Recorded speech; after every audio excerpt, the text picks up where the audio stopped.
पुण्यातील चाकण एमआयडीसी मध्ये खड्डे आणि वाहतूक कोंडीमुळे गंभीर समस्या निर्माण झाली आहे। 1,500हून अधिक कंपन्या आणि सुमारे 10 लाख कर्मचाऱ्यांच्या दैनंदिन प्रवासावर याचा परिणाम होत असून माल वाहतुकीवरही खोळंबा उडतोय।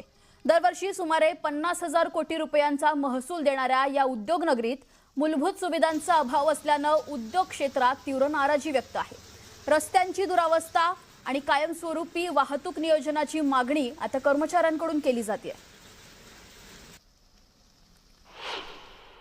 आता या खड्ड्यांमुळे कंपनीचं नुकसान म्हणजे जवळजवळ लेट कमिंगमुळं कर्मचाऱ्यांचं पहिलं नुकसान असं होतं की त्यांना लेट मार्क लागतो, त्यांचं आर्थिक नुकसान होतं। त्याच्यानंतर खड्ड्यांमुळं त्यांना जे आजार होतात, मणक्याचे त्रास असतील किंवा मानेचे त्रास चालू होतात, त्यांना तो आर्थिक भूर्दंड लागतो। काही चौक जे आहेत चाकणचे ते मोठे करण्यात आले। हे चौक मोठे केल्यानंतर पुणे नाशिक महामार्गावरचे कोंडी फुटलेली आहे असं साधारण दिसतं। पण आता पुन्हा ज्यावेळेस आता आपण पावसाळ्यात उभे आहोत तर याच रस्त्यावरती पुन्हा तेच ट्रॅफिक पाहायला मिळत आहे।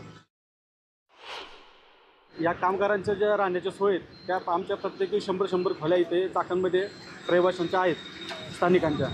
आणि आत्ता या एमआयडीसीच्या रोडमुळं 4 जणांचा ॲक्सिडेंट झालेला आहे, तर एक डॉक्टर मृत पावलेला आहे आणि हे 5ही जण मृत झालेले आहेत।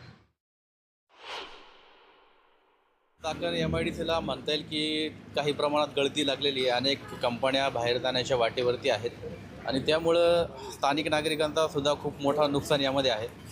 या चाकण एमआयडीसीवरतीच हे सर्व चाकण बसलेलं आपल्याला दिसतंय।